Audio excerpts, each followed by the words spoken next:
पाकिस्तान जनाब डॉक्टर आरिफ अलवी ने बिलाखिर election commission को इलेक्शन की तारीख के लिए मुकर्रर करने के लिए ख़त या मरासला अरसाल कर दिया।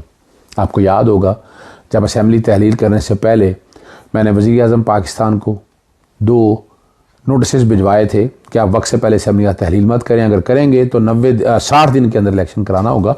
90 दिन की लिमिट जो है ना वो वक्त से पहले असम्बलियाँ तहलील करने के लिए। 3 दिन से मुराद ये नहीं है कि 30 दिन आप इजाफी ले जाए।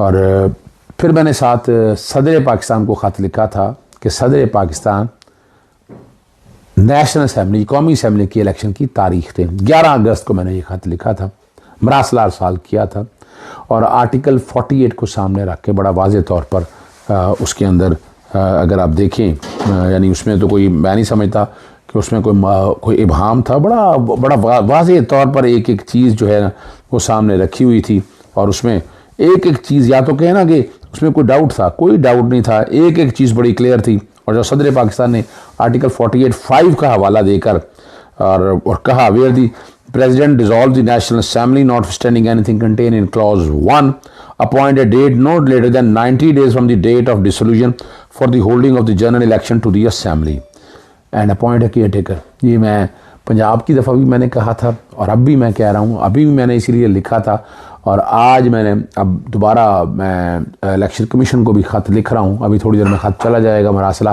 कि सदर पाकिस्तान ने क्या दिया था। मैंने पहले भी आपको कहा है अभी तक आपने डेट नहीं दी है। आप आईने पाकिस्तान 1973 जो है ना वो तोड़ रहे हैं। डेट आप दें, डेट देने के बाद अगला शेड्यूल जाना है। ये केयर टेकर ये जो आप अपना इस बुनियाद पर कि जनाब मरदमशुमारी की बुनियाद पर आप इलेक्शन डिले करना चाहते हैं, वो ना इनकी मंशा है, ना आप कर सकते हैं। आपको बुला लिया है और सदर पाकिस्तान जो है वो इलेक्शन की कौमी असम्बली की इलेक्शन तारीख देने का मजाज हैं, इख्तियार रखते हैं और सदर पाकिस्तान को कौमी असम्बली के इलेक्शन की तारीख का ऐलान करना चाहिए। उसके बाद गवर्नर्स हैं, गवर्नर ने बाकी 4 सूबों की आइन के तहत तारीखों का ऐलान करना, अभी तक तारीख लाना ऐलान कर उन्होंने भी आइन तोड़ा है।